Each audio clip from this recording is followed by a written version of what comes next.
Yo estaba muerta. Ese era el plan. Mi hija lo había decidido, mi yerno lo había aprobado, y yo debería estar en el fondo de un barranco con el cráneo reventado contra el volante. Pero estoy aquí, respirando, con el corazón todavía latiendo dentro de este pecho de 69 años que tanto trabajó para darle todo a quien ahora quería verme enterrada. Y lo peor de todo no es que hayan intentado matarme. Lo peor es que casi funciona. Lo peor es que yo confiaba tanto en ella que jamás, ni en mis peores pesadillas, imaginé que mi propia sangre pudiera querer borrarme de este mundo para quedarse con 4 paredes y una cuenta de banco. Me llamo Ivette Gálvez, y esta es la historia de cómo mi hija planeó mi funeral antes de tiempo, y de cómo la vida le devolvió todo lo que sembró, multiplicado por 1000. Esa mañana empezó como cualquier otra. Me levanté a las 6, preparé café en la misma cafetera que compré hace 20 años, y me vestí con calma. Tenía una cita con el dentista a las 9, nada importante, solo una revisión de rutina. Agarré mi bolso, cerré la puerta de casa, caminé hasta el garaje y encendí el motor de mi viejo sedán gris. Todo normal. Todo tranquilo. Conduje 5 minutos hasta llegar a la esquina de la avenida principal, y justo ahí, mientras esperaba el semáforo en verde, metí la mano en mi bolso buscando el celular. No estaba. Busqué en los bolsillos de mi chaqueta. Tampoco. Entonces recordé, lo había dejado cargando en la mesita de la sala. Suspiré, di la vuelta en la siguiente cuadra y regresé a casa. Apenas 10 minutos de ida y vuelta. Algo tan simple. Algo tan insignificante. Pero ese olvido me salvó la vida. Estacioné frente a la casa y caminé hacia la puerta principal. Introduje la llave despacio, sin hacer ruido, porque no quería molestar a Paula. Ella y su esposo Ignacio vivían conmigo desde hacía 2 años. Al principio fue temporal. Solo hasta que consigamos algo mejor, mamá, me dijo Paula con esa sonrisa que siempre me derretía el corazón. 2 años después, seguían ahí. No pagaban renta. Apenas ayudaban con los gastos. Pero era mi hija. Mi única hija. ¿Cómo iba a negarle un techo? Entré sin hacer ruido, cerré la puerta tras de mí con cuidado, y justo cuando iba a caminar hacia la sala, escuché voces. Venían de la cocina. La voz de Paula. La voz de Ignacio. Hablaban en voz baja, pero lo suficientemente alto como para que yo pudiera escuchar cada palabra desde el pasillo. ¿Ya está listo?, preguntó Paula. Su tono era frío. Calculador. No era la voz de mi niña. Era la voz de alguien que yo no conocía. Sí, respondió Ignacio. Corté los cables del freno esta madrugada. Cuando baje por la colina camino al centro, no va a poder frenar. Va directo al barranco. Sentí que el suelo desaparecía bajo mis pies. Mis piernas empezaron a temblar.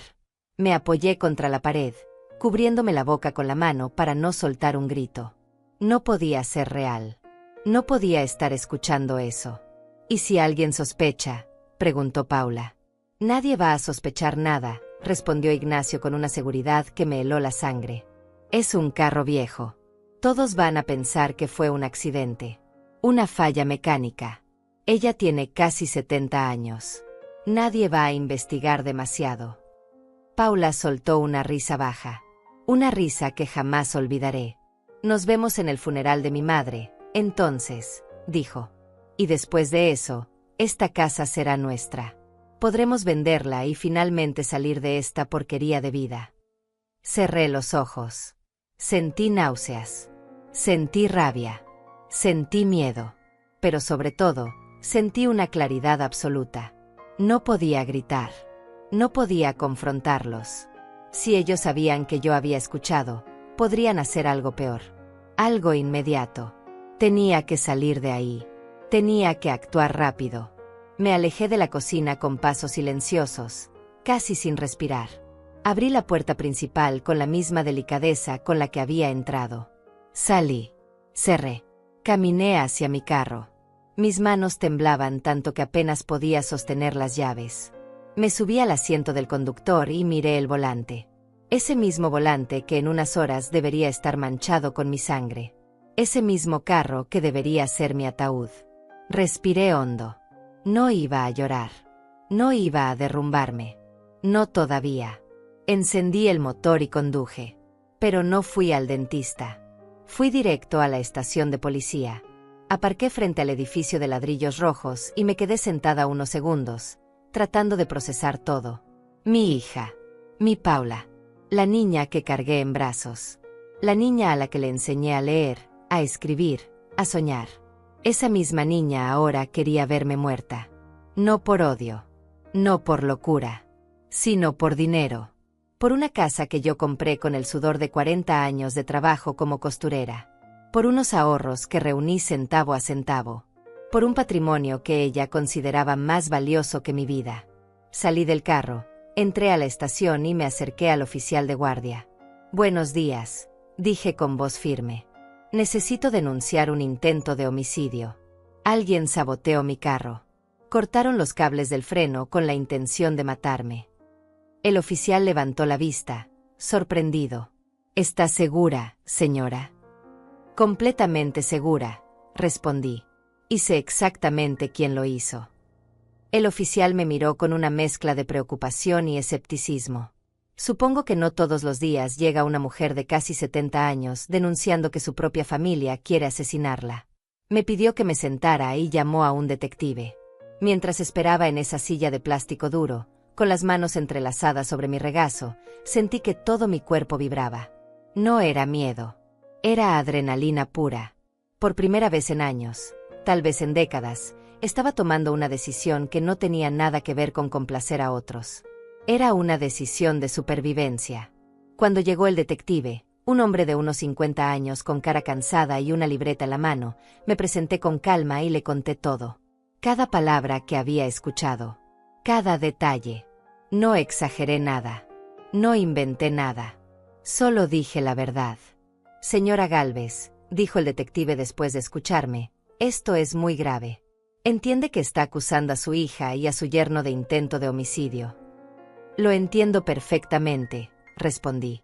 Y también entiendo que si no hago algo ahora, esta noche estaré muerta. Él asintió despacio. Vamos a revisar su vehículo. Si lo que dice es cierto, encontraremos las evidencias. Pero necesito que usted permanezca en un lugar seguro. Tiene a dónde ir. Pensé por un momento. No tenía familia cercana. Mis padres habían fallecido hacía años. Era hija única. No tenía hermanos, primos, tíos. Solo tenía a Paula. Y Paula quería verme bajo tierra. Pero entonces recordé a Matilde. Mi vecina de toda la vida. La única persona en este mundo en la que podía confiar ciegamente. Sí, dije. Tengo a dónde ir. El detective acompañó a un equipo de peritos hasta mi carro. Lo revisaron ahí mismo, en el estacionamiento de la estación. No tardaron ni 20 minutos en confirmar lo que yo ya sabía. Los cables del freno habían sido cortados con precisión. No era un desgaste natural. No era un accidente mecánico. Era sabotaje intencional. El perito tomó fotografías, recolectó muestras y redactó un informe técnico. Señora, me dijo con seriedad, si usted hubiera conducido este carro hoy, especialmente en una zona con pendiente, no habría sobrevivido. Los frenos estaban completamente inutilizados. Sentí un escalofrío recorrerme la espalda. Había estado a minutos de morir. A minutos de convertirme en otra estadística. Otra anciana víctima de un trágico accidente automovilístico. El detective me llevó en su patrulla hasta la casa de Matilde. Durante el camino, me preguntó más detalles sobre mi relación con Paula y con Ignacio. Le conté todo. Como Paula había sido una niña amorosa, aplicada en la escuela, siempre responsable. Como todo empezó a cambiar cuando conoció a Ignacio hace 6 años. Él era un hombre de 38 años, 10 años mayor que ella, sin trabajo estable, con deudas acumuladas y una sonrisa que ocultaba demasiadas mentiras. Yo traté de advertirle. Traté de hacerle ver que ese hombre no era bueno para ella. Pero Paula estaba enamorada. O eso creía yo. Ahora entiendo que tal vez nunca fue amor. Tal vez fue miedo a quedarse sola. Tal vez fue ambición. Tal vez fue simplemente debilidad. Se casaron en una ceremonia pequeña. Yo pagué todo. El vestido, el salón, la comida, el fotógrafo. Gasté casi $5,000 en esa boda. Dinero que había ahorrado durante años. dinero que debería haber guardado para mi vejez. Pero era mi hija. Era su día especial. ¿Cómo iba a negarle eso? Después de la boda, Ignacio prometió que conseguiría un buen empleo, que comprarían su propia casa, que yo estaría orgullosa de él. 3 meses después, perdió el trabajo que tenía en una tienda de repuestos. Llegaron a mi puerta con maletas y caras de perro abandonado. Solo por un tiempo, mamá, me dijo Paula. Solo hasta que nos estabilicemos. Ese tiempo se convirtió en 2 años. 2 años de excusas. 2 años de promesas rotas. 2 años de verlos consumir mi paz, mi dinero, mi energía. Cuando llegamos a la casa de Matilde, ella abrió la puerta con una expresión de sorpresa. ¿Y vete? ¿Qué pasó? El detective le explicó la situación brevemente. Matilde se llevó las manos a la boca, horrorizada. Dios mío. ¿Y vete? ¿Paula hizo eso? Tú, Paula. Yo solo asentí, porque si abría la boca, iba a empezar a llorar, y no podía permitirme ese lujo todavía. Matilde me abrazó fuerte. Quédate aquí todo el tiempo que necesites, me dijo. Esta es tu casa. El detective me entregó su tarjeta. La llamaremos cuando tengamos novedades. Mientras tanto, no regrese a su domicilio. No contacte a su hija. No le dé ninguna pista de que usted sabe lo que planeaban. Entendido. Entendido, respondí. Él se marchó, y yo me quedé de pie en la sala de Matilde, sintiendo que toda mi vida anterior había quedado atrás en cuestión de horas. Matilde preparó té. Nos sentamos en su pequeña cocina, y por primera vez desde que escuché esa conversación, dejé que las lágrimas salieran. Lloré por la hija que había perdido. Lloré por los años que desperdicié confiando en alguien que solo me veía como un obstáculo. Lloré por la ingenuidad de haber creído que el amor de una madre siempre es correspondido. No puedo creer que Paula sea capaz de algo así, dijo Matilde, secándose también los ojos. Yo la vi crecer. Era una niña tan dulce. Ya no es esa niña, dije con voz quebrada. Ya no sé quién es. Matilde tomó mi mano entre las suyas. Pero tú sigues siendo tú, y vete. Sigues siendo la mujer más fuerte que conozco. Y vas a salir de esto. Te lo prometo. Pasé el resto del día en casa de Matilde, tratando de procesar todo. Pensé en cada señal que había ignorado. En cada comentario extraño de Paula sobre lo grande que era la casa para mí sola. En cada sugerencia de Ignacio de que yo debería simplificar mi vida y mudarme a un asilo. En cada mirada cómplice entre ellos cuando hablaban de dinero. Todo había estado ahí. Todas las pistas. Pero yo había elegido no verlas porque quería creer que mi hija todavía me amaba. Porque necesitaba creer que no estaba sola en este mundo. Qué tonta fui. Qué ciega. Qué patética. Esa noche no pude dormir. Me quedé acostada en la cama de huéspedes de Matilde, mirando el techo, reproduciendo en mi mente cada momento de los últimos 2 años. Cada vez que Paula me había pedido dinero prestado. Cada vez que Ignacio había insistido en que le diera acceso a mi cuenta bancaria por si algo te pasa, suegra. Cada vez que habían sugerido que firmara un poder notarial para que ellos pudieran ayudarme con los trámites. Ahora todo tenía sentido. No estaban planeando cuidarme. Estaban planeando reemplazarme. Y cuando se dieron cuenta de que yo no iba a entregarles todo voluntariamente, decidieron acelerar el proceso. Decidieron que yo era prescindible. Que mi muerte era más conveniente que mi vida. A las 7 de la mañana, mi teléfono sonó. Era Paula. Dejé que entrara el buzón de voz. Volvió a llamar. Y otra vez. Y otra vez. 8 llamadas en total. Luego llegaron los mensajes de texto. Mamá, ¿dónde estás? Fuiste al dentista. Estoy preocupada. Llámame, por favor. Cada mensaje era un cuchillo en el pecho. Porque yo sabía la verdad. Ella no estaba preocupada por mí. Estaba preocupada porque su plan había fallado. Estaba preocupada porque yo seguía viva.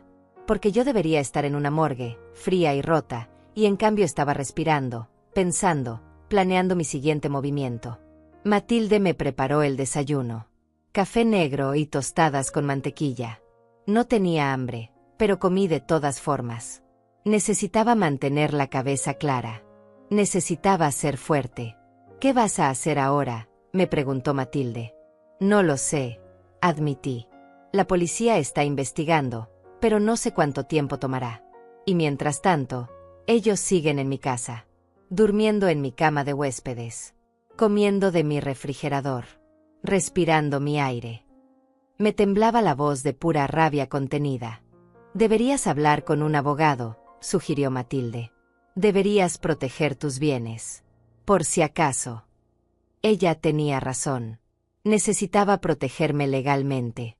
No solo de un posible asesinato, sino también de cualquier intento de robo o fraude. Recordé entonces a Rubén. Rubén Castillo, un abogado que había trabajado conmigo años atrás cuando compré mi casa. Un hombre serio, honesto, de esos que ya no abundan. Lo llamé desde el teléfono de Matilde. Él respondió al tercer timbre. Señora Gálvez, qué sorpresa. ¿Cómo ha estado? Necesito verlo urgentemente, dije sin rodeos. Es un asunto de vida o muerte. Hubo una pausa. ¿Está usted bien? Por ahora sí, respondí. Pero necesito su ayuda para asegurarme de que siga estando bien. Rubén me citó en su oficina para esa misma tarde. A las 3 en punto, Matilde me llevó hasta el centro de la ciudad. El despacho de Rubén estaba en un edificio antiguo de 4 pisos. Subimos por las escaleras porque el elevador no funcionaba. Cuando entré a su oficina, él se levantó de inmediato y me ofreció asiento. Cuénteme qué está pasando, dijo Rubén, tomando una libreta. Le conté todo. Desde el principio. Desde el momento en que Paula conoció a Ignacio hasta la conversación que escuché esa mañana. No omití nada. Rubén me escuchó en silencio, tomando notas, sin interrumpir. Cuando terminé, él dejó la pluma sobre el escritorio y me miró con una expresión que mezclaba incredulidad y tristeza. Señora Ivete, lamento profundamente lo que está viviendo. Esto es simplemente atroz. Lo sé, dije. Por eso estoy aquí. Necesito proteger lo que es mío. Necesito asegurarme de que si algo me pasa, ellos no reciban ni un centavo. Rubén asintió. Entiendo. Vamos a hacer varias cosas. Primero, vamos a modificar su testamento inmediatamente. Segundo, vamos a revisar todas sus cuentas bancarias y propiedades. Tercero, vamos a establecer medidas de protección legal para evitar que alguien pueda acceder a sus bienes sin su consentimiento. Durante las siguientes 2 horas, Rubén y yo trabajamos en los documentos. Revisamos mi testamento anterior. En él, yo le dejaba todo a Paula. La casa, los ahorros, todo. Era lo lógico. Era lo que cualquier madre haría. Pero esa madre murió cuando escuchó a su hija planear su asesinato. La nueva Ivete, la que estaba sentada en esa oficina, no iba a permitir que sus asesinos se beneficiaran de su muerte. ¿A quién quiere dejar sus bienes?, preguntó Rubén. Pensé en eso. No tenía más familia. No tenía hijos además de Paula. Matilde era mi única amiga verdadera, pero no quería cargarla con esa responsabilidad. Entonces recordé el hogar de ancianos donde había trabajado como voluntaria durante años. Un lugar humilde donde las personas mayores sin recursos pasaban sus últimos días con dignidad. Quiero dejarlo todo a la Fundación Casa del Atardecer, dije. Ellos sabrán qué hacer con ese dinero. Rubén redactó el Nuevo Testamento. Lo leí 3 veces antes de firmarlo. Cada palabra era un clavo en el ataúd de las esperanzas de Paula. Cada cláusula era una declaración de que yo ya no era la madre ciega que había sido. Firmé con mano firme. Rubén llamó a 2 de sus empleados para que fungieran como testigos. Todo quedó legalizado, sellado, archivado. Ahora, dijo Rubén, hablemos de sus cuentas bancarias. ¿Paula tiene acceso a alguna de ellas?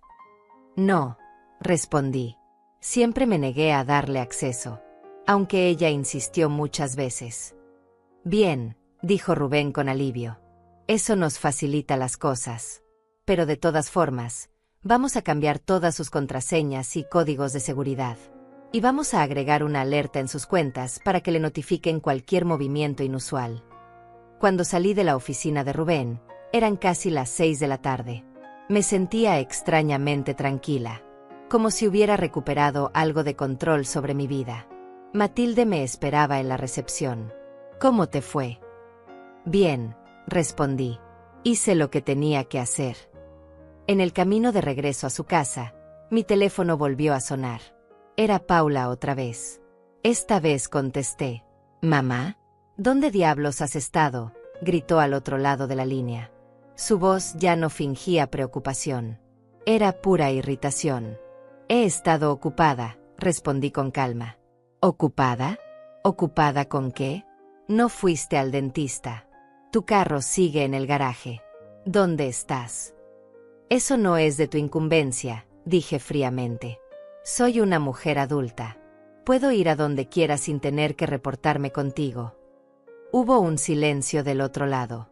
Podía imaginar la cara de Paula, roja de furia. «¿Qué te pasa, mamá? ¿Por qué me hablas así?» «Tal vez porque finalmente estoy aprendiendo a poner límites», respondí. «Voy a quedarme unos días en casa de una amiga. Necesito espacio». «¿Espacio? ¿Espacio de qué?» «De ti», dije, y colgué. Apagué el teléfono. No quería escuchar más llamadas. No quería más mensajes. No quería más mentiras envueltas en falsa preocupación. Esa noche, mientras cenaba sopa de verduras en la cocina de Matilde, el detective me llamó al teléfono fijo de ella. «Señora Gálvez, tenemos novedades», dijo. «Encontramos las herramientas que se usaron para cortar los cables de su carro. Estaban en el garaje de su casa, escondidas detrás de unas cajas. Tienen las huellas dactilares de su yerno, Ignacio Vargas». Sentí que el aire se me escapaba de los pulmones. Era real. Todo era completamente real. Ya no era solo mi palabra contra la de ellos. Ya no era una sospecha paranoica de una anciana asustada. Había evidencia física. Había pruebas. Había huellas dactilares que conectaban a Ignacio directamente con el sabotaje de mi carro.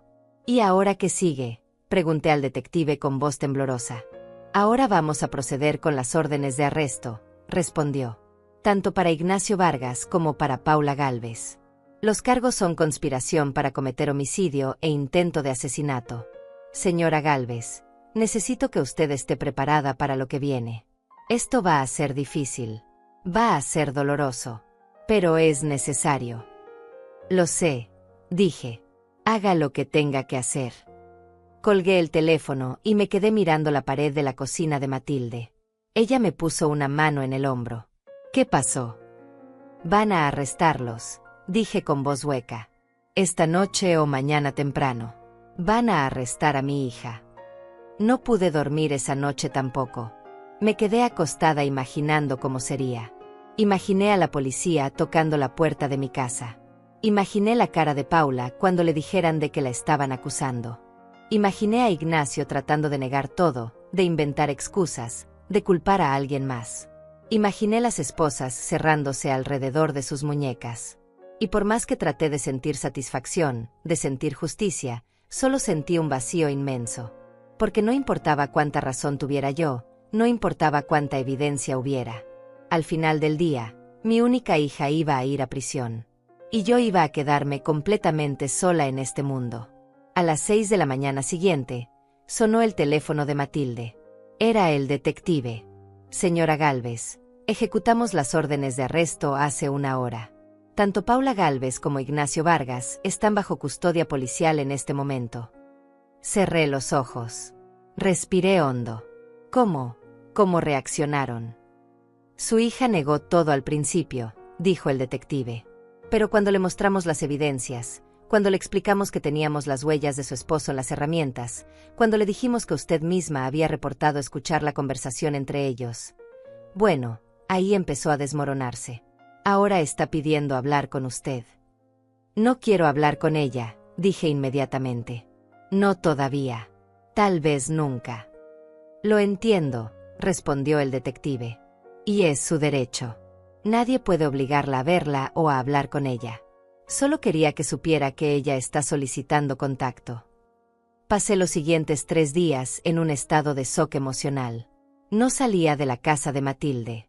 No contestaba llamadas de nadie excepto del detective y de Rubén.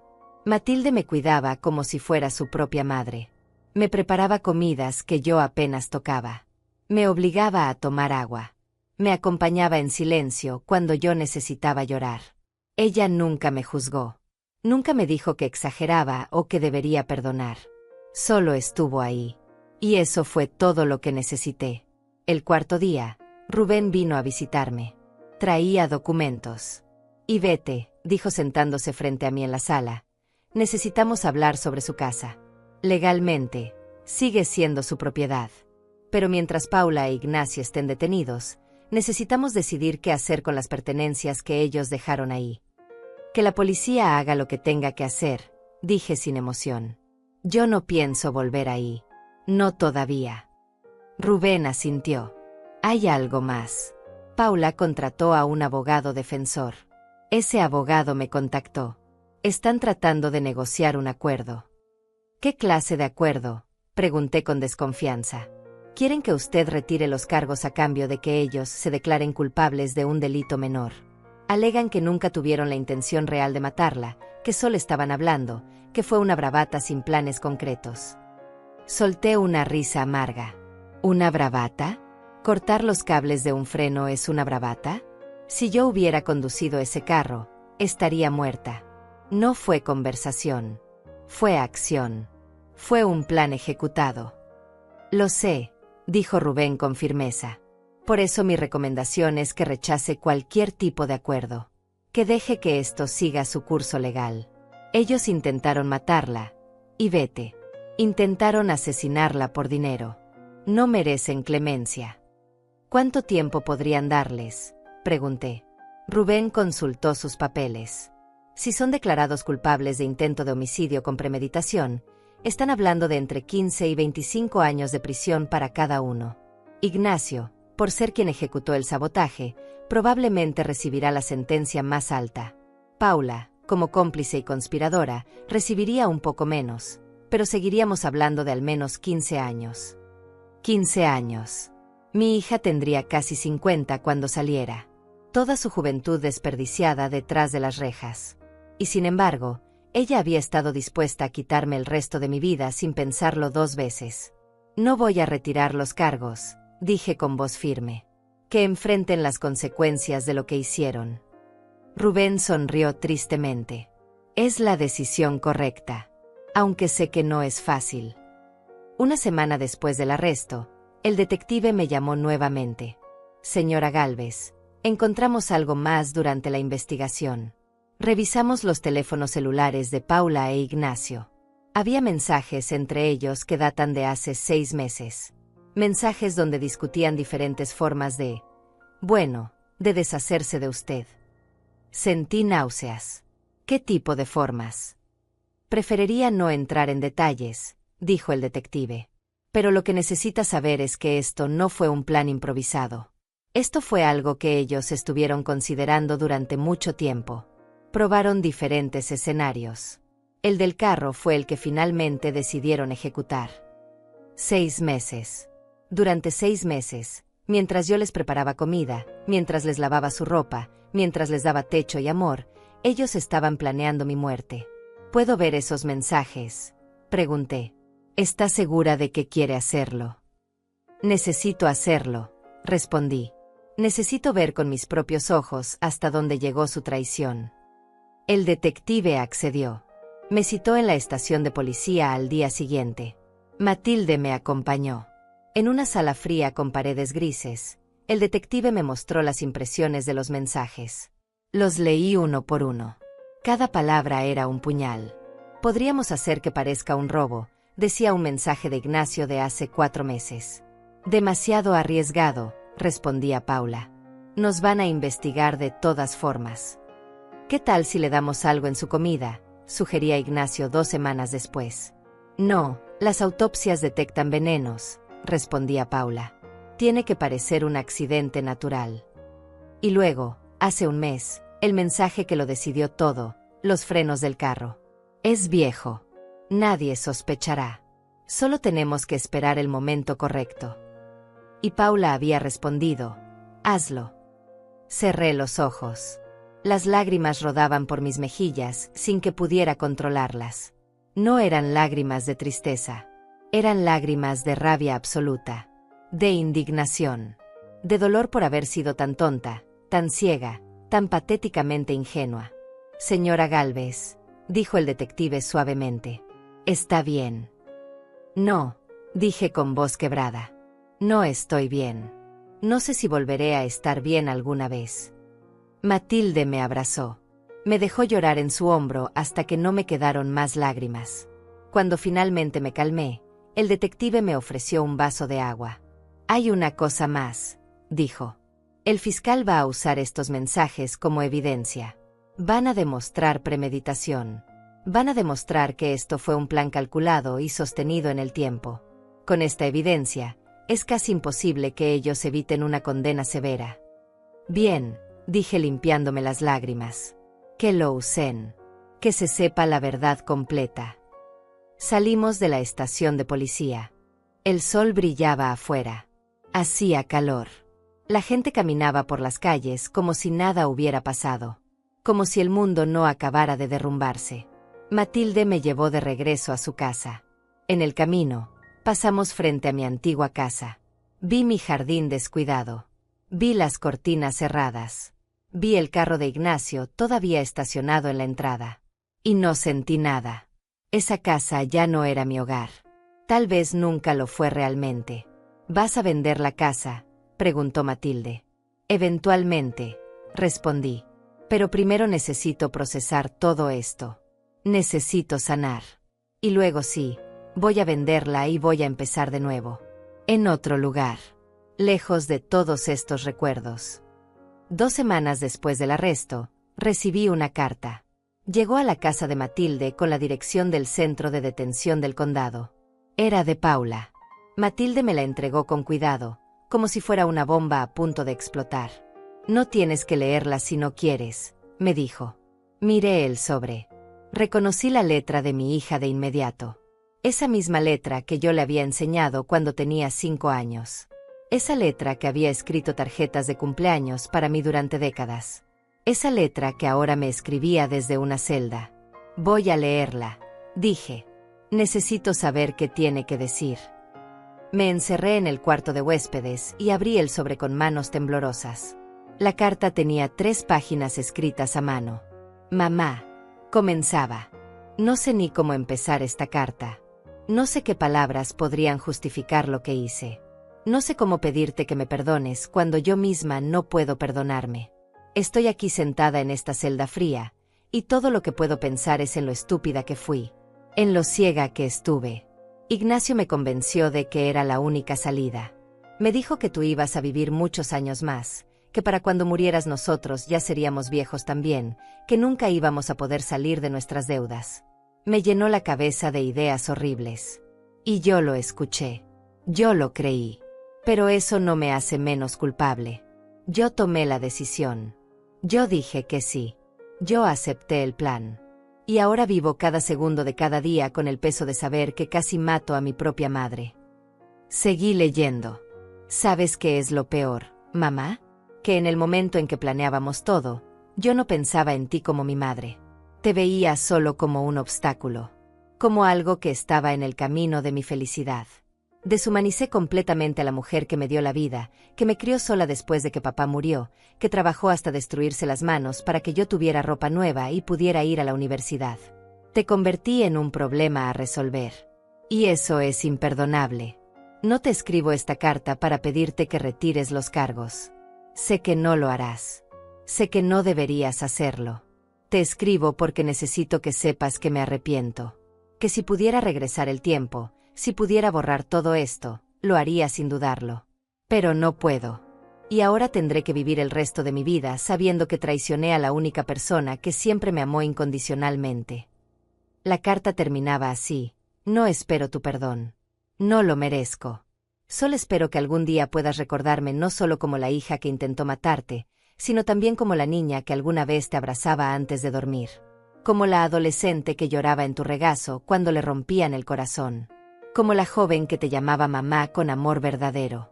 Esa Paula también existió. Y aunque ya no existe más, aunque yo la maté junto con todo lo bueno que había en mí, espero que a veces puedas recordarla. Te amo, mamá. Siempre te amé. Y odio saber que mi amor nunca fue suficiente para detenerte de hacer lo imperdonable. Paula. Dejé caer la carta sobre la cama. Me quedé mirando el techo. No lloré. Ya no me quedaban lágrimas. Solo sentí un cansancio profundo.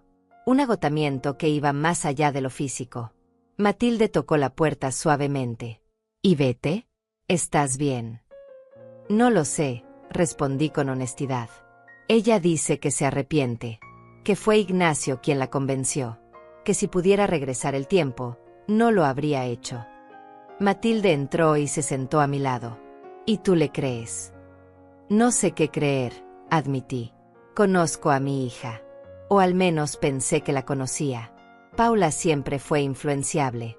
Siempre necesitó aprobación. Tal vez Ignacio sí la manipuló.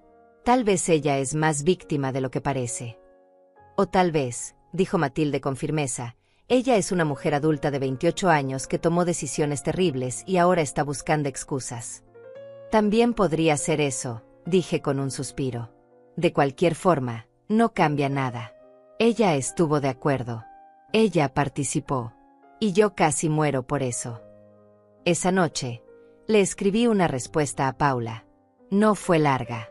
No fue emocional. Solo fue honesta. Paula, recibí tu carta. Entiendo que te arrepientes. Entiendo que tal vez Ignacio te influenció. Pero eso no cambia el hecho de que tú elegiste. Tuviste 1000 oportunidades de decir que no. De detenerlo. De advertirme. Y no lo hiciste. Cortó los cables de mi carro y tú lo celebraste. Hablaron de mi funeral como si fuera una fiesta próxima. Y ahora quieres que te recuerde como la niña dulce que alguna vez fuiste. Pero esa niña creció. Y se convirtió en alguien que yo no reconozco. No sé si algún día podré perdonarte. Honestamente, en este momento, ni siquiera sé si quiero intentarlo. Lo que sí sé es que necesito vivir el resto de mi vida lejos de ti. Necesito sanar. Necesito recuperar la paz que ustedes me robaron. Cuídate, Paula. Y ojalá encuentres en la prisión lo que nunca encontraste afuera, dignidad.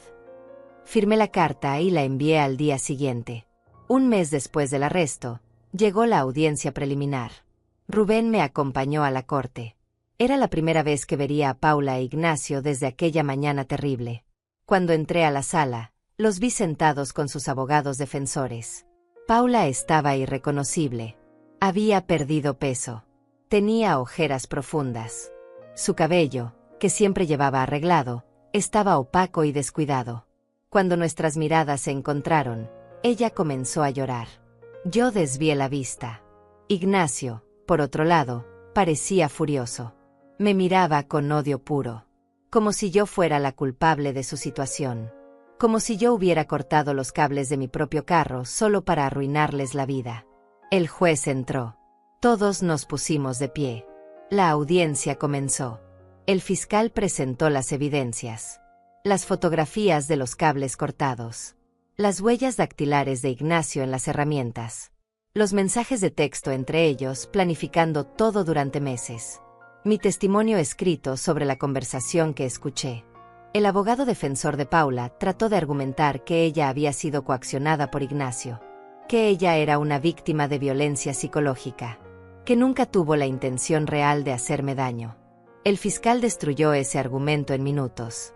Los mensajes muestran claramente que la señora Paula Gálvez participó activamente en la planificación. Ella no fue forzada. Ella no fue engañada. Ella fue una conspiradora voluntaria en un plan de asesinato por beneficio económico. El juez escuchó ambas partes. Revisó las evidencias. Y finalmente habló. Señora Paula Gálvez y señor Ignacio Vargas, dijo con voz severa, la evidencia presentada en esta audiencia es contundente. Hay pruebas materiales, testimoniales y documentales que indican que ustedes planificaron y ejecutaron un intento de homicidio contra la señora Ivette Gálvez. Basándome en esta evidencia, determino que hay causa probable para proceder a juicio. Ambos permanecerán bajo custodia hasta la fecha del juicio, que se fijará en 60 días. No se otorgará fianza dada la gravedad de los cargos y el riesgo potencial que representan para la víctima. Paula sollozó audiblemente. Ignacio golpeó la mesa con el puño. «Esto es ridículo», gritó. Ella está exagerando todo. No íbamos a hacer nada. Silencio, ordenó el juez. Una palabra más y lo acusaré de desacato al tribunal.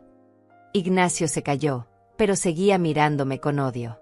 Cuando salimos de la sala, Paula trató de acercarse a mí. «Mamá, por favor», gritó mientras los guardias la sujetaban. «Por favor, mamá, háblame. Solo un minuto». Yo seguí caminando. No volteé. No respondí. Rubén me guió hacia la salida. «Lo hiciste muy bien», me dijo. «Sé que fue difícil». «Fue horrible», admití. «Pero ya pasó». Afuera del juzgado, había un pequeño grupo de periodistas. Alguien había filtrado la historia. «Señora Gálvez, ¿cómo se siente sabiendo que su propia hija intentó matarla? ¿Va a perdonarla alguna vez? ¿Qué mensaje tiene para otras madres en situaciones similares?» Rubén me protegió de las cámaras y los micrófonos. «Sin comentarios», dijo firmemente. Nos subimos a su auto y nos fuimos de ahí. De regreso en casa de Matilde, me serví un vaso de agua y me senté en la sala. Estaba exhausta, emocional y físicamente agotada. «¿Quieres hablar?», preguntó Matilde. «No», dije.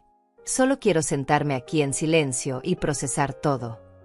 Ella asintió y se fue a la cocina. Me quedé ahí, mirando por la ventana, pensando en todo lo que había perdido. Había perdido a mi hija. Había perdido mi hogar. Había perdido mi sensación de seguridad. Había perdido mi capacidad de confiar. Pero también había ganado algo. Había ganado mi vida. Había ganado mi dignidad. Había ganado el conocimiento de que soy más fuerte de lo que pensaba. Y eso, en medio de toda esta oscuridad, era algo. Los siguientes 2 meses fueron una mezcla extraña de monotonía y ansiedad. Pasaba mis días en casa de Matilde, tratando de establecer algún tipo de rutina. Me levantaba temprano, preparaba café, caminaba por el vecindario. Intentaba mantenerme ocupada para no pensar. Pero era imposible. Cada noche, cuando cerraba los ojos, veía la cara de Paula llorando en la sala del tribunal. Escuchaba su voz diciendo: «Nos vemos en el funeral de mi madre». Y me preguntaba cómo había llegado a este punto. Como una niña que solía dibujarme tarjetas de cumpleaños con crayones, se había convertido en alguien capaz de planear mi muerte durante 6 meses sin pestañear. Rubén me mantuvo informada de cada desarrollo legal. El fiscal estaba construyendo un caso sólido. Tenían las evidencias físicas. Tenían los mensajes. Tenían mi testimonio. Tenían incluso declaraciones de algunos vecinos que habían visto a Ignacio trabajando en mi carro aquella madrugada.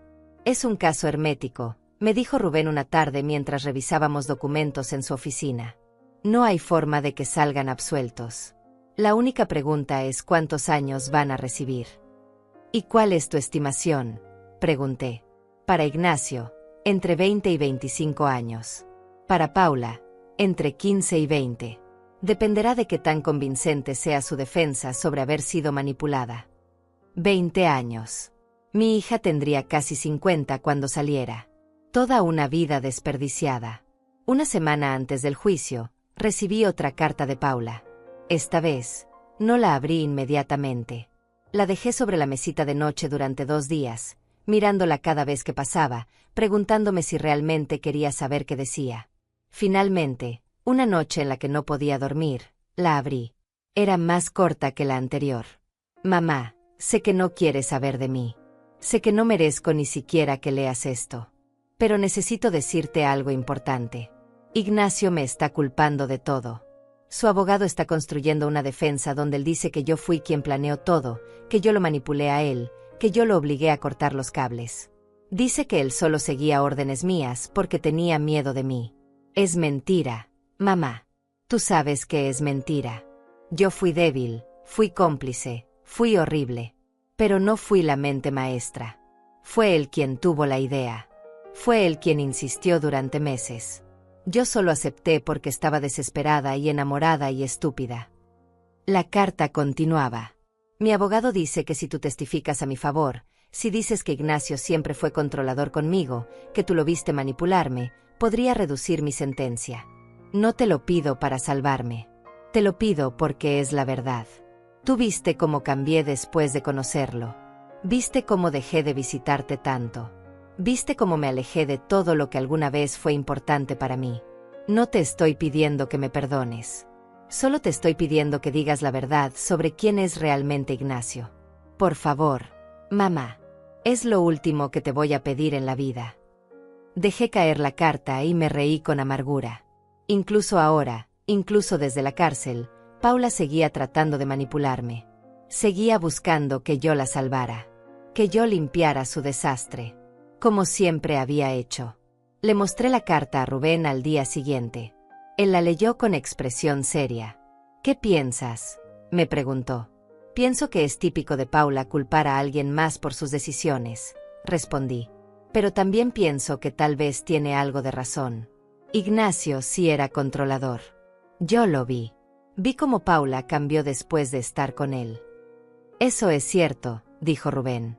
Pero la pregunta es, ¿quieres ayudarla? Después de todo lo que hizo. No sé, admití. Parte de mí quiere verla sufrir las consecuencias completas de sus actos. Pero otra parte de mí, la parte que todavía es su madre, no puede evitar querer protegerla. Aunque sea un poco. Rubén suspiró. Es tu decisión, y vete. Si decides testificar sobre el carácter de Ignacio, podría ayudar a Paula. Pero también podría hacer que el juicio sea más largo y doloroso para ti. Pasé 3 días pensando en eso. 3 días debatiendo conmigo misma. 3 días recordando a la Paula de antes. A la niña que me abrazaba. A la adolescente que me contaba sus secretos. A la joven que me llamaba cada semana solo para preguntarme cómo estaba. Esa Paula había existido. Y esa Paula merecía algo. No merecía ser salvada completamente. Pero merecía que yo dijera la verdad. Finalmente, le dije a Rubén que testificaría. Voy a decir lo que vi, le dije. Voy a decir que Ignacio era manipulador y controlador. Voy a decir que Paula cambió después de estar con él. Pero también voy a decir que eso no la exime de responsabilidad. Que ella tuvo opciones. Y que eligió mal. Rubén asintió. Es justo. Voy a informar al fiscal. El día del juicio llegó más rápido de lo que esperaba. Me vestí con un traje sencillo, de color gris claro. Matilde insistió en acompañarme. No vas a pasar por esto sola, me dijo con firmeza. Cuando llegamos al juzgado, había aún más periodistas que en la audiencia preliminar. La historia se había vuelto viral. Hija planea asesinar a madre por herencia, gritaban los titulares. Anciana escapa de muerte por olvido de llaves. Me sentí expuesta, vulnerable, pero también determinada. Entré al juzgado con la cabeza en alto. No iba a dejar que esto me destruyera. Ya me habían quitado suficiente.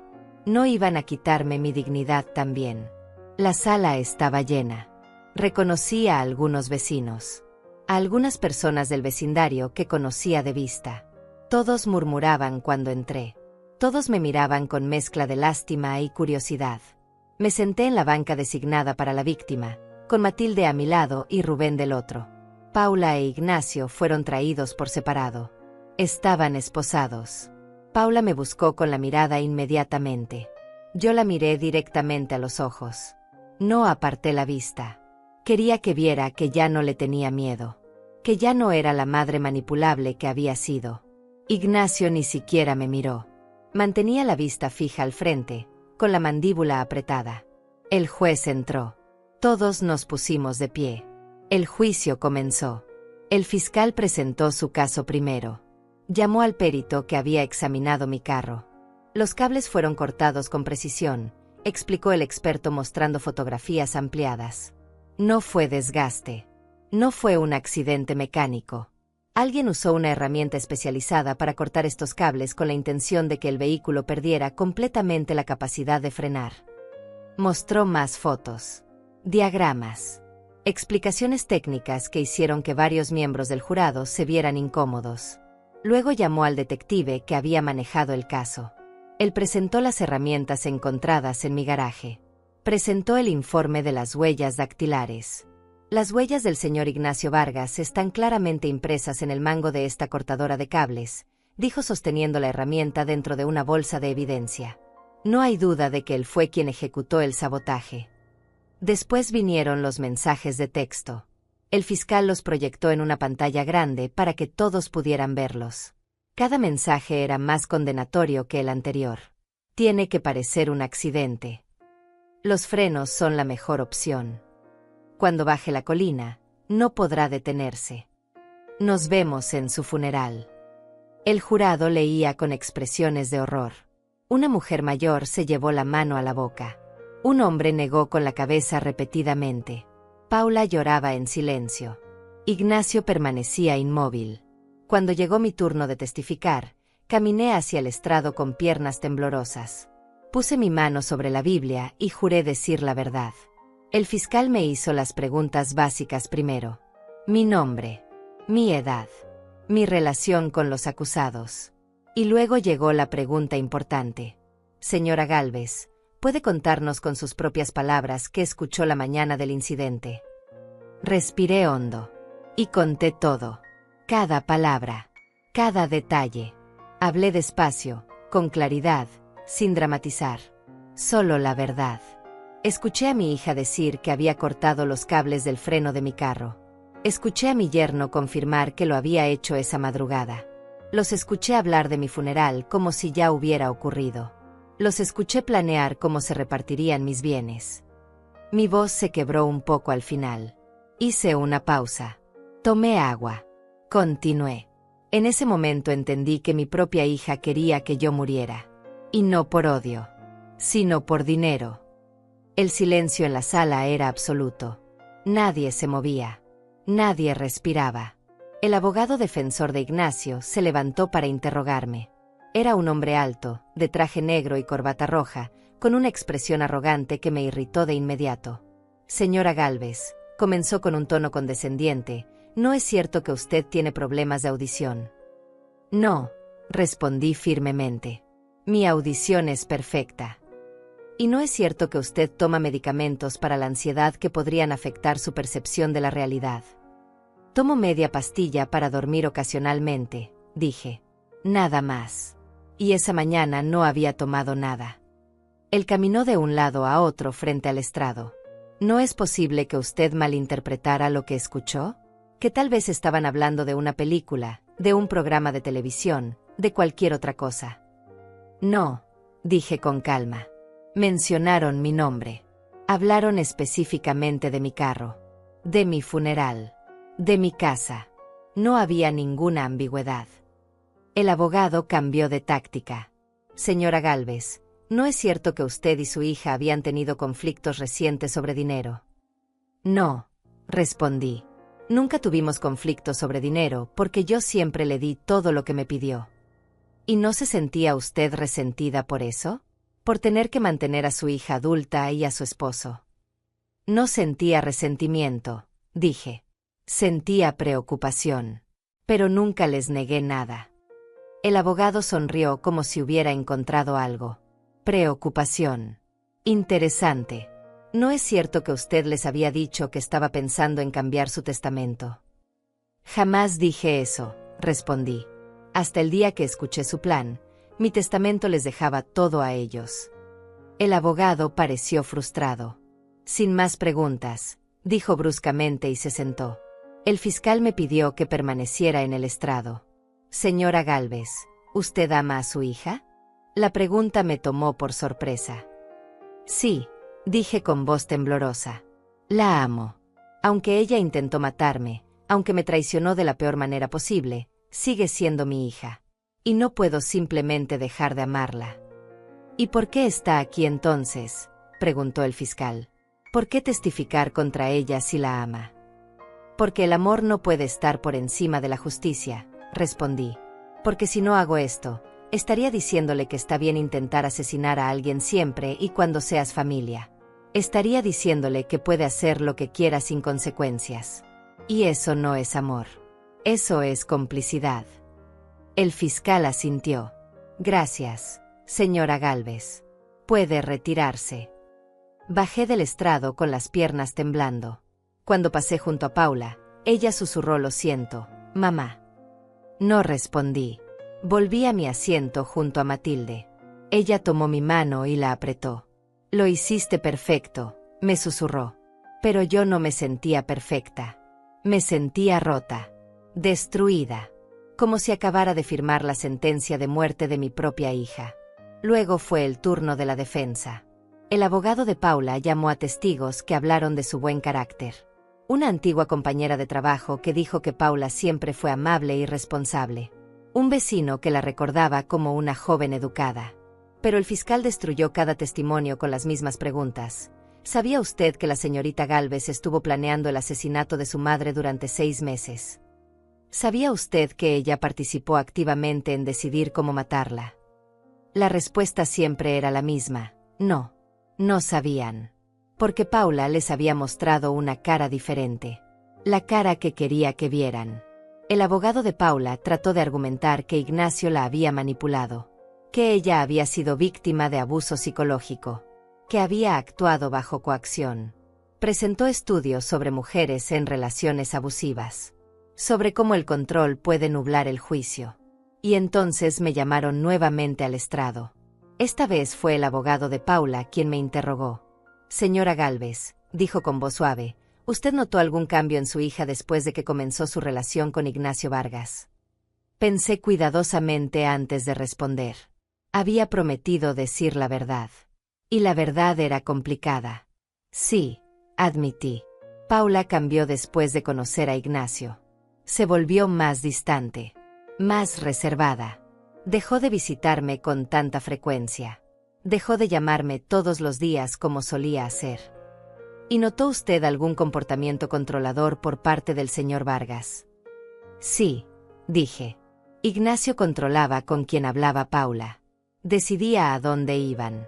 Manejaba todo el dinero. Paula tenía que pedirle permiso para cosas básicas.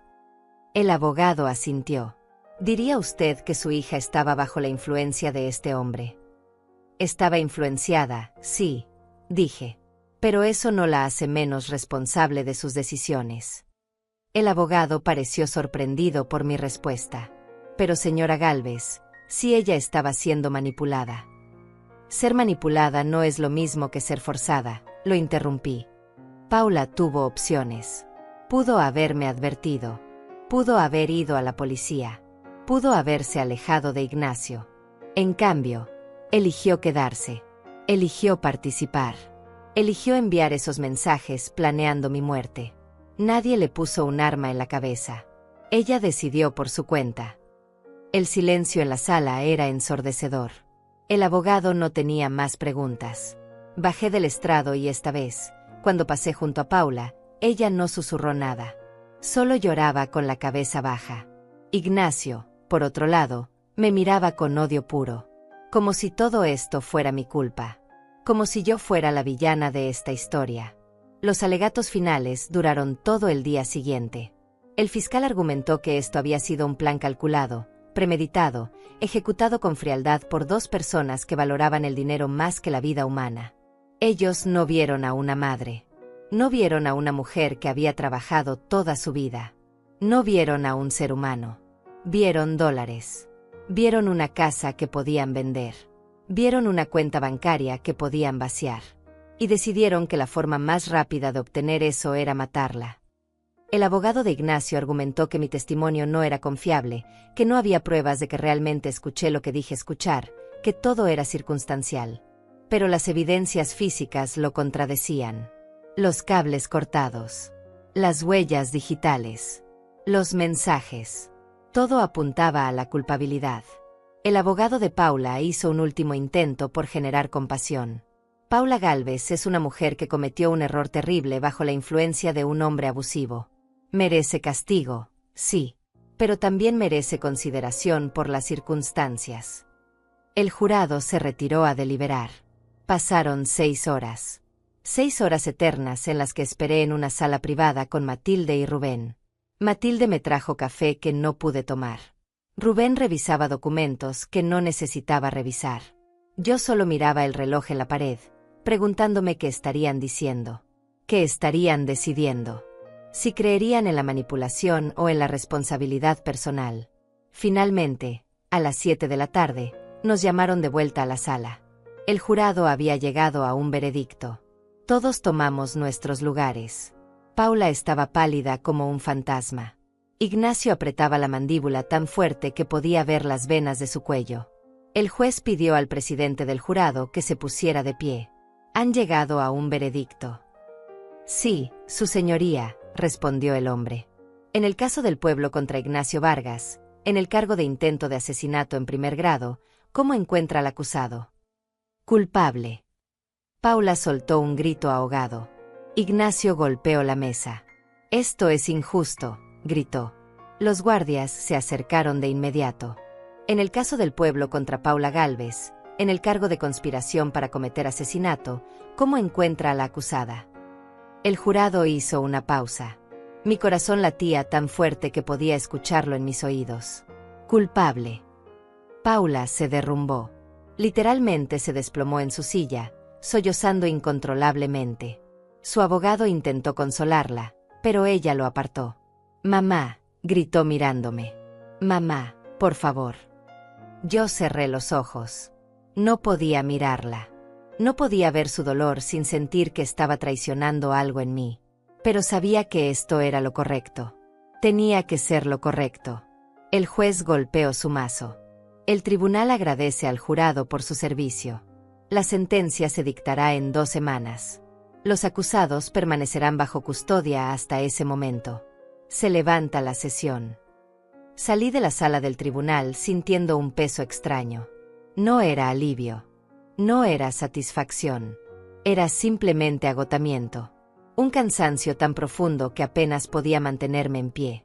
Matilde me sostuvo del brazo. Vámonos a casa, dijo suavemente. Afuera, los periodistas nos esperaban. Señora Gálvez, ¿cómo se siente con el veredicto? ¿Qué mensaje tiene para su hija? ¿La perdonará alguna vez? Rubén los apartó. Sin comentarios. Respeten la privacidad de mi cliente. Nos abrimos paso entre las cámaras y los micrófonos hasta llegar al auto de Matilde. Cuando finalmente estuvimos dentro, con las puertas cerradas y el mundo afuera bloqueado, dejé salir el aire que había estado conteniendo. Se acabó, dije. Finalmente se acabó. Todavía falta la sentencia, me recordó Rubén. Lo sé, dije. Pero lo peor ya pasó. Ya testifiqué. Ya enfrenté a Paula. Ya dije la verdad. El resto es solo formalidad. Matilde condujo en silencio. Yo miraba por la ventana, viendo las calles de la ciudad pasar borrosas. Pensaba en Paula llorando en esa sala. Pensaba en todos los años que pasaría en prisión. Pensaba en cómo su vida, que pudo haber sido hermosa, se había convertido en esto. Y me preguntaba si en algún momento durante esos 6 meses de planificación, había pensado en mí como su madre. Si alguna vez había dudado. Si alguna vez había sentido aunque fuera un segundo de culpa o de amor que la hiciera detenerse. Probablemente no. Probablemente me había borrado completamente de su corazón mucho antes de que Ignacio cortara esos cables. Y eso, más que cualquier otra cosa, era lo que más dolía. Las 2 semanas entre el veredicto y la sentencia fueron las más extrañas de mi vida. Por un lado, sentía un alivio inmenso. La verdad había salido a la luz. La justicia había prevalecido. Paula e Ignacio habían sido declarados culpables. Pero por otro lado, sentía un vacío terrible. Una soledad que nunca antes había experimentado. Porque ahora era oficial. Ya no tenía familia. Ya no tenía a nadie. Solo tenía a Matilde, que aunque era una amiga maravillosa, no era sangre. No era la niña que había llevado en mi vientre. No era la hija que había criado con tanto amor. Una noche, mientras cenábamos en silencio, Matilde me preguntó, ¿qué vas a hacer después de la sentencia? No lo sé, admití. Supongo que voy a vender la casa. Buscar un lugar nuevo. Empezar de cero. Podrías quedarte aquí conmigo todo el tiempo que necesites, ofreció ella. Lo sé, dije tomando su mano. Y te lo agradezco más de lo que puedes imaginar. Pero necesito mi propio espacio. Necesito reconstruir mi vida en mis propios términos. Esa semana, Rubén me ayudó a poner mi casa en venta. Contraté a una empresa de limpieza para sacar todas las pertenencias de Paula e Ignacio. No quise estar presente cuando lo hicieron. No quería ver sus cosas. No quería recordar los años que pasaron ahí. Cuando la empresa terminó, fui a la casa por primera vez en casi 3 meses. Entré despacio, como si fuera una extraña visitando una propiedad ajena. Las habitaciones estaban vacías, limpias, pero llenas de fantasmas. En cada rincón veía recuerdos. Paula de niña corriendo por el pasillo. Paula adolescente estudiando en la mesa del comedor. Paula adulta presentándome a Ignacio por primera vez en esa misma sala. Todos esos recuerdos ahora estaban manchados, contaminados por lo que vino después. Caminé por cada habitación, despidiéndome silenciosamente. Despidiéndome de la vida que había tenido. De la mujer que había sido. De la madre que ya no sería nunca más. En la cocina, me detuve. Ese era el lugar donde había escuchado la conversación que cambió todo. Me paré exactamente donde había estado aquella mañana. Cerré los ojos y volví a escuchar las voces. Corté los cables del freno. Nos vemos en el funeral de mi madre. Abrí los ojos. No iba a dejar que este lugar me persiguiera. No iba a dejar que estos recuerdos me destruyeran. Saqué mi teléfono y llamé a la agencia de bienes raíces. Quiero que vendan esta casa lo más rápido posible, dije con firmeza. No me importa el precio. Solo quiero que desaparezca de mi vida. El agente me aseguró que harían su mejor esfuerzo. Colgué, salí de la casa y cerré la puerta por última vez. No volví a mirar atrás. Literalmente. Caminé hacia el auto de Matilde que me esperaba en la calle, sin voltear ni una sola vez. El día de la sentencia llegó con un cielo gris y amenazante. Parecía que iba a llover en cualquier momento. Me vestí con ropa oscura, sobria, apropiada para lo que sentía como un funeral. Porque en cierta forma lo era. Era el funeral de cualquier esperanza que quedara de tener una relación con mi hija. Matilde y Rubén me acompañaron al juzgado.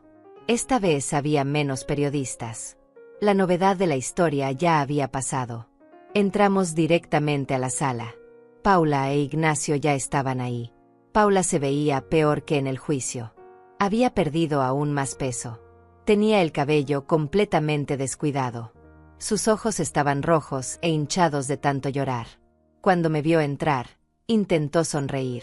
Una sonrisa triste, desesperada, llena de súplica silenciosa. Yo no respondí. Simplemente tomé mi asiento y esperé. El juez entró puntualmente a las 9 de la mañana. Todos nos pusimos de pie. Buenos días, dijo con voz seria. Estamos aquí para la sentencia de los señores Ignacio Vargas y Paula Gálvez, declarados culpables de intento de asesinato y conspiración para cometer asesinato respectivamente. Antes de dictar sentencia, daré oportunidad a los acusados de dirigirse a la corte si así lo desean. El abogado de Ignacio se levantó. Mi cliente desea hacer una declaración, su señoría. Ignacio se puso de pie. Me miró directamente. No había arrepentimiento en sus ojos. Solo resentimiento. Yo no hice nada malo, comenzó con voz firme. Solo estaba tratando de ayudar a mi esposa a conseguir lo que le correspondía. Esa casa debería ser de Paula. Ese dinero debería ser de Paula. Ella es su única hija. Es natural que quiera asegurar su futuro. No podía creer lo que estaba escuchando. Ni siquiera en este momento, frente al juez, con la sentencia por dictarse, Ignacio admitía culpa. Continuó, si alguien es víctima aquí, es Paula. Ella pasó años cuidando a su madre, viviendo con ella, soportando sus exigencias. Y cuando finalmente quisimos algo a cambio, cuando finalmente pedimos lo que nos correspondía, ella nos acusó de intento de asesinato. Es ridículo. Es venganza de una anciana amargada que no soporta ver a su hija feliz. El juez levantó la mano. Suficiente, señor Vargas. Puede sentarse. Ignacio se sentó con una expresión de satisfacción, como si hubiera ganado algún punto. El juez negó con la cabeza. La señorita Gálvez desea hacer una declaración. Paula se levantó temblando. Se aferró al borde de la mesa para mantener el equilibrio. Me miró directamente. Mamá, comenzó con voz quebrada, no espero que me perdones. No espero que entiendas. Solo espero que sepas que me arrepiento cada segundo de cada día. Que si pudiera cambiar todo, lo haría.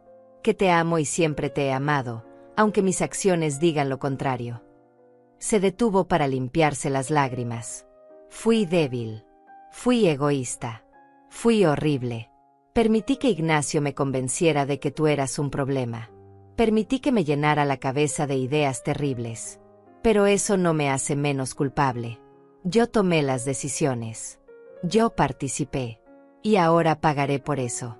Solo quiero que sepas que lamento profundamente haberte hecho daño. Lamento haber traicionado todo lo que alguna vez significó ser tu hija. Y si pudiera dar mi vida para borrar todo esto, lo haría sin pensarlo. Se dejó caer en la silla, sollozando. El juez le dio un momento antes de continuar. Gracias, señorita Gálvez, dijo el juez con voz neutral. Ahora, antes de dictar sentencia, quisiera dirigirme a ambos acusados. Se acomodó los lentes y los miró directamente. He revisado este caso extensamente. He leído todos los documentos. He visto todas las evidencias. Y debo decir que este es uno de los casos más perturbadores que he presenciado en mis 25 años como juez. Hizo una pausa. La señora Ivette Gálvez no era una mujer rica. No era millonaria. Era una costurera jubilada que había trabajado toda su vida para tener una casa modesta y algunos ahorros. Y ustedes, las personas en quienes más confiaba, decidieron que su vida valía menos que esos bienes materiales. El silencio en la sala era absoluto. Señor Vargas, continuó el juez, usted no solo planeó el asesinato de su suegra, sino que lo ejecutó. Cortó los cables de su carro sabiendo perfectamente que al bajar por la colina perdería el control y probablemente moriría de forma violenta. Y luego, incluso ahora, se atreve a justificar sus acciones. No muestra ni un ápice de arrepentimiento genuino. Por el contrario, culpa a la víctima. El juez miró sus papeles. Por el delito de intento de asesinato en primer grado, lo sentenció a 25 años de prisión sin posibilidad de libertad condicional por al menos 15 años. Ignacio se puso de pie de un salto. Eso es injusto. Es demasiado. Los guardias lo hicieron sentarse. El juez continuó imperturbable. Señorita Gálvez, dijo volviéndose hacia Paula, su situación es más complicada. Es cierto que mostró más arrepentimiento que su cómplice. Es cierto que pudo haber sido influenciada por él. Pero también es cierto que usted participó activamente en la planificación durante meses. Los mensajes muestran que usted no fue una víctima pasiva. Usted tomó decisiones. Usted dio opiniones. Usted celebró cuando el plan estaba listo. Y aunque entiendo que el amor puede nublar el juicio, no puedo ignorar que usted estuvo dispuesta a asesinar a su propia madre por dinero. Paula lloraba sin control. Por el delito de conspiración para cometer asesinato, la sentenció a 18 años de prisión con posibilidad de libertad condicional después de 12 años, siempre y cuando demuestre rehabilitación genuina y remordimiento continuo. Paula se desplomó sobre la mesa. Su abogado la sostuvo. Además, agregó el juez, ambos acusados quedan permanentemente inhabilitados para recibir cualquier herencia o beneficio de la señora Ivette Gálvez, tanto ahora como en el futuro. Esta disposición quedará registrada legalmente y no puede ser revocada. El juez golpeó su mazo. Se levanta la sesión. Los guardias se acercaron para llevarse a Paula e Ignacio. Ignacio caminó con la cabeza alta, todavía desafiante. Paula apenas podía caminar. Tuvo que ser prácticamente cargada. Cuando pasó junto a mí, me miró una última vez. «Te amo, mamá», dijo con voz apenas audible. Yo cerré los ojos. No respondí. No podía. Si abría la boca, iba a romperme completamente. Y no podía permitirme eso. No aquí. No ahora. Salí de la sala del tribunal con Matilde y Rubén a cada lado. Afuera había empezado a llover. Una lluvia suave pero constante. ¿Estás bien?, preguntó Matilde. No, dije honestamente. Pero voy a estarlo. Eventualmente. Rubén abrió un paraguas sobre nosotras. Hiciste lo correcto. Y vete. Nunca lo dudes. Lo sé, dije. Y lo sabía. Pero saber que hiciste lo correcto no hace que duela menos. Esa noche, De regreso en casa de Matilde, me senté en el sofá con una taza de té caliente entre mis manos. La lluvia seguía cayendo afuera, golpeando suavemente contra las ventanas. Matilde se había ido a dormir, dejándome sola con mis pensamientos. Pensé en Paula con su uniforme de prisionera. Pensé en los próximos 12 años que pasaría encerrada. Pensé en todo lo que se perdió. Todo lo que pudo haber sido diferente si ella hubiera elegido diferente. Si hubiera valorado a su madre más que el dinero. Si hubiera tenido el coraje de alejarse de Ignacio cuando todavía había tiempo. Pero no lo hizo. Y ahora ambas pagaríamos el precio. Ella con su libertad. Yo con mi soledad. 3 meses después de la sentencia, vendí la casa. Se vendió rápido, a una pareja joven con 2 niños pequeños. Me dieron $52,000. No era una fortuna, pero era suficiente para empezar de nuevo. Usé parte del dinero para comprar un apartamento pequeño en el otro lado de la ciudad. Un lugar sin recuerdos. Sin fantasmas. Solo paredes blancas esperando a ser llenadas con una nueva vida. El día que me mudé, Matilde me ayudó a desempacar las pocas cosas que había decidido conservar. Ropa, algunos libros, fotografías de cuando Paula era niña. Guardé esas fotografías en una caja en el fondo del armario. No podía tirarlas, pero tampoco podía mirarlas. Todavía no. Tal vez nunca. Mi nueva rutina era simple. Me levantaba temprano, preparaba café, salía a caminar por el parque cercano. Había empezado a coser de nuevo. Algo que no había hecho en años. Descubrí que me traía paz. El movimiento repetitivo de la aguja atravesando la tela. La concentración necesaria para seguir un patrón. Era meditativo. Sanador. Una tarde, mientras cosía junto a la ventana, recibí una llamada de Rubén. Ivete, hay algo que debes saber, dijo con voz seria. Paula escribió una carta para ti. Me la envió a mí porque sabía que tú no aceptarías correspondencia directa de la prisión. ¿Quieres que te la lea? Dejé la aguja sobre la tela. Sí, dije después de un momento. Léemela. Escuché el sonido de papel al otro lado de la línea. Rubén comenzó a leer. Mamá, sé que no quieres saber de mí. Sé que no tengo derecho a escribirte después de todo. Pero hay cosas que necesito decirte, aunque sea la última vez que me escuches. Han pasado 3 meses desde la sentencia. 3 meses en los que he tenido todo el tiempo del mundo para pensar en lo que hice. En la prisión no hay distracciones. No hay manera de escapar de tus pensamientos. Y mis pensamientos son un infierno constante. Rubén hizo una pausa para tomar aire. He estado yendo a terapia. La prisión ofrece sesiones para los internos. Al principio no quería ir. Pensaba que era una pérdida de tiempo. Pero mi compañera de celda, una mujer mayor que está aquí por fraude, me convenció de intentarlo. Dice que si no trabajo en entender por qué hice lo que hice, voy a volverme loca. Y tenía razón. La terapeuta me ha ayudado a ver cosas que nunca quise ver. Me ha ayudado a entender que no fui solo una víctima de Ignacio. Que yo tenía mis propios problemas. Mis propias inseguridades. Mi propia codicia. Rubén continuó leyendo. Durante años, mamá, viví comparándome con otras personas. Con amigas que tenían casas más grandes, carros más nuevos, vidas que parecían mejores que la mía. Y en lugar de trabajar para construir mi propia vida, decidí tomar atajos. Decidí que merecía lo tuyo porque era tu hija. Como si eso me diera algún derecho sobre tu sacrificio. Ignacio no me obligó a pensar así. Él solo alimentó algo que ya estaba dentro de mí. Una avaricia. Una envidia. Una falta de gratitud por todo lo que tú me habías dado. Me mordí el labio. Las lágrimas comenzaban a formarse. La terapeuta me preguntó algo hace 2 semanas que no he podido dejar de pensar. Me preguntó, ¿en qué momento dejaste de ver a tu madre como una persona? ¿En qué momento se convirtió solo en un obstáculo entre tú y el dinero? Y no pude responder, mamá, porque no lo sé. Fue gradual. Fue lento. Pero pasó. Y eso es lo que más me aterroriza. Que fui capaz de deshumanizarte tan completamente. Rubén hizo otra pausa. Podía escuchar la emoción en su voz también. No te escribo para pedirte perdón. Ya te lo pedí y sé que no es suficiente. Te escribo porque necesito que sepas que estoy tratando de cambiar. De verdad. Estoy leyendo libros. Estoy trabajando en mi terapia. Estoy tratando de convertirme en alguien que algún día, aunque sea en 12 años, pueda mirarse al espejo sin sentir asco. No sé si lo lograré. No sé si es posible redimirse después de planear matar a tu propia madre. Pero tengo que intentarlo.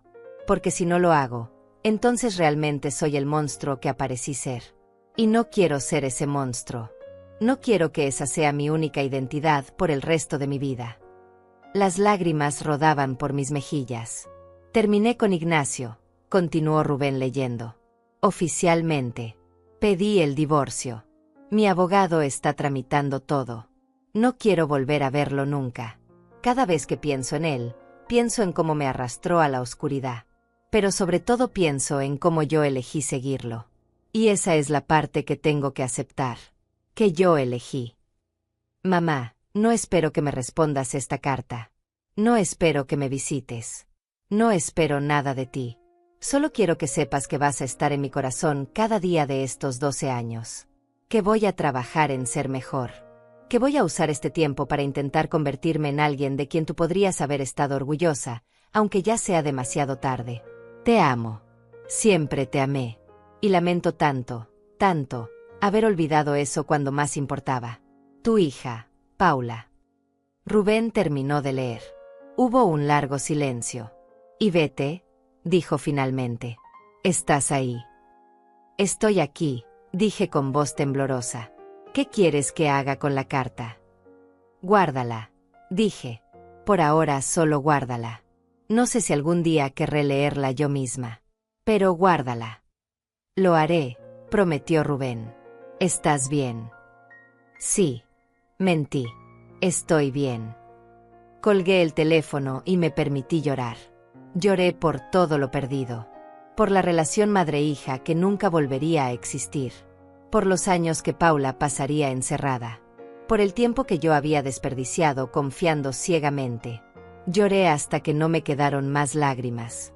Y entonces me lavé la cara, me preparé un té y volví a coser. Porque la vida continuaba. Porque yo había decidido que continuaría. Los meses pasaron. El apartamento dejó de sentirse extraño y comenzó a sentirse como hogar. Hice amigas en el parque donde caminaba. Mujeres de mi edad, también viudas, también solas, también reconstruyéndose. Empecé a trabajar como voluntaria en la Fundación Casa del Atardecer, el mismo lugar al que había dejado mi herencia en el testamento. Me gustaba estar rodeada de personas mayores que necesitaban compañía. Me hacía sentir útil. Me hacía sentir que mi vida todavía tenía propósito. Un año después de la sentencia, en un día soleado de primavera, estaba regando las plantas en mi pequeño balcón cuando sonó el timbre. Abrí la puerta y encontré a Matilde con una sonrisa misteriosa. «Tengo una sorpresa para ti», dijo. «¿Qué clase de sorpresa?», pregunté con desconfianza. Ella sacó 2 boletos de su bolso. Boletos de avión. Para nosotras. Vamos a ir a la playa por una semana. Un resort todo incluido. Mi regalo para celebrar tu nueva vida. Me quedé sin palabras. Matilde, no puedes pagar eso. Es demasiado. Ya está pagado, dijo con firmeza. Y no acepto un no como respuesta. Te lo mereces. Y vete. Después de todo lo que pasaste, mereces algo bueno. La abracé fuerte. Gracias, susurré. Por todo. Por estar ahí cuando no tenía a nadie. Por no juzgarme. Por recordarme que todavía hay bondad en el mundo. Ella me abrazó de vuelta. Para eso están las amigas. Ese viaje a la playa fue exactamente lo que necesitaba. Pasar días sin pensar en Paula, en Ignacio, en el juicio, en nada de eso. Solo arena, mar, sol y risas con mi mejor amiga. Una noche, mientras caminábamos por la orilla al atardecer, Matilde me preguntó, ¿eres feliz, Ivete? Pensé en eso. Realmente lo pensé. No sé si soy feliz, dije honestamente.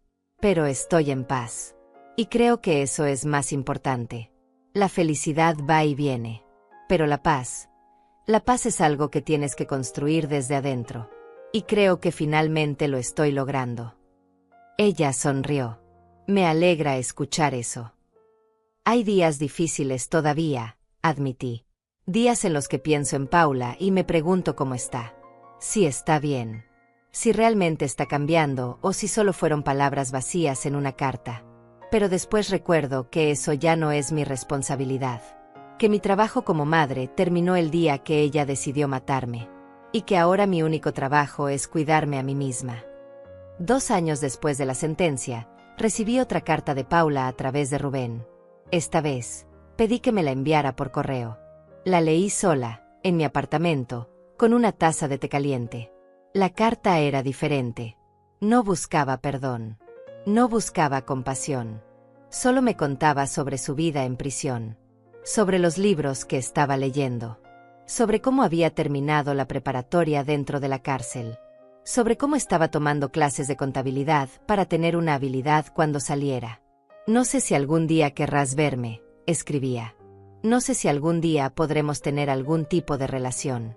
Pero quiero que sepas que estoy tratando de ser mejor. No por ti. No para recuperarte. Sino porque finalmente entendí que tengo que hacerlo por mí misma.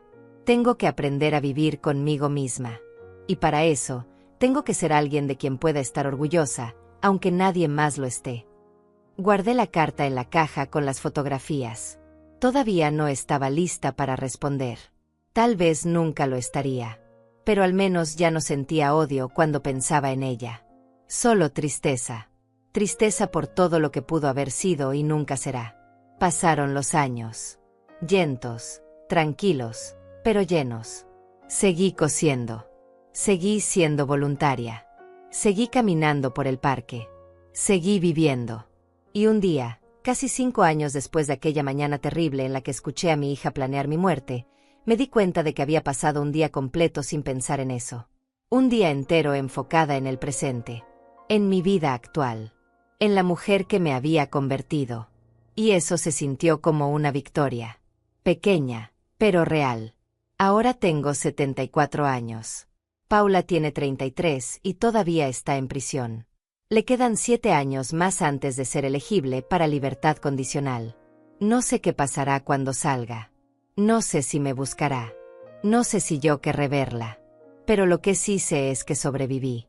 Sobreviví a la traición más profunda que una madre puede experimentar. Sobreviví al dolor de perder a mi única hija. Sobreviví a la soledad. Y no solo sobreviví. Reconstruí. Encontré paz. Encontré propósito. Encontré una vida que vale la pena vivir. Mi historia no tiene un final feliz en el sentido tradicional. No hay reconciliación. No hay abrazo final. No hay perdón melodramático. Pero tiene algo mejor. Tiene verdad. Tiene dignidad. Tiene la certeza de que hice lo correcto, aunque fuera lo más difícil. Y tiene la promesa de que mientras siga respirando, seguiré eligiendo vivir en mis propios términos. Sin miedo. Sin culpa. Sin arrepentimiento. Solo yo, Ivete Gálvez, una mujer que casi fue asesinada por su propia hija, pero que se negó a dejar que eso definiera el resto de su vida. Y eso, al final, es suficiente.